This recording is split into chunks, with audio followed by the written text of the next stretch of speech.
ஓம் நம சிவாய நம ஓம் ஆத்ம சர்க்குருவே சரணம் குருவே சரணம் குருவின் திருவடிகளே சரணம் அன்பே சிவம் ஓம் திருச்சிற்றம்பலம் ஓம் 18 சித்தர்களே போற்றி 51 மகான்களே போற்றி 63 நாயன்மார்களே போற்றி 12 ஆழ்வார்களே போற்றி கோடான கோடி ஜீவ சமாதியில் இன்றும் பிரபாவரம் பெற்று வாழ்ந்து கொண்டு இருக்கும் சித்த புருஷர்களே மகரிஷிகளே தவயோகிகளை போற்றி போற்றி என்று போற்றி அம்மையப்பனின் திருப்பாதங்களை போற்றி சமர்ப்பிக்கும் இந்த பதிவு யாவதென்றால் இன்னைக்கு 26/6/2025 இன்னைக்கு பார்த்தீங்களன்னா எதை பற்றி இந்த முக்கிய பதிவுன்னா என்னுடைய பர்சனல் மேட்ரு.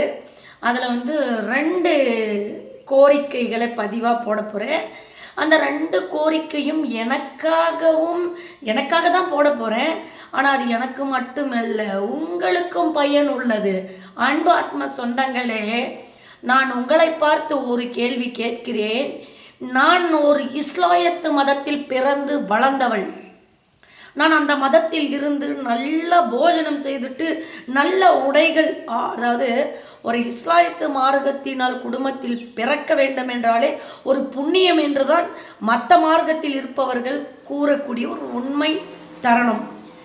ஏன் அப்படி கூறுகிறார்கள் என்றால், அங்கு பெண்கள் என்பவர்கள் வெளி உலகத்தை பார்க்காமல் ஆண்கள் அவர்களை எவ்வளவுதான் ஏழ்மையான குடும்பமாக இருந்தாலும் அவங்களை 3 வேளை உணவும் உடையும் இருக்க இடமும் கொடுத்து அவர்களுக்கு ஆதரிக்க ஆள் இருப்பார்கள். அதனால தான் பல பேர் இந்த மார்க்கம் புனித மார்க்கம், இதில் பிறந்து நாம் வளர வேண்டும், இதில் இறப்பதும் பிறப்பதும் முத்தியே. ஏனென்றால் இந்த மார்க்கத்துக்கு ஒன்றுத்தான் மதம், இறைவன் ஒருவனே, அவன் உருவமற்றவன் என்று கூறக்கூடிய மார்க்கம். மற்ற மார்க்கத்திலே பல ஆயிரம் கடவுள்களை நமக்கு காட்டிவிட்டு சென்றுள்ளார்கள். நாம் எந்த கடவுளிடம் போகணும், எந்த கடவுளிடம் வேண்ட வேண்டும், எதை பற்றி நாம் தெளிவாக வேண்ட வேண்டும் என்று தெரியாமல் நிறைய பேர் இருந்து கொண்டிருக்கிறோம். இதில் சொல்லாமலையும் சொல்ல தெரியாமலும் பல பேர் இருக்காங்க. இதை நான் ஏன் இப்போ துல்லியமாக பேசுகிறேன் என்றால், என் அன்பு ஆத்ம சொந்தங்களே, இந்த மார்க்கத்தை பற்றி புனிதமாகவும் முக்கியத்துவம் கொடுத்து பேசுகிறீர்கள் என்று யாராவது ஒரு விசைக்கிருமி தூண்டுவார். நான் அதற்காக இந்த மார்க்கத்தை பற்றி பேசவில்லை.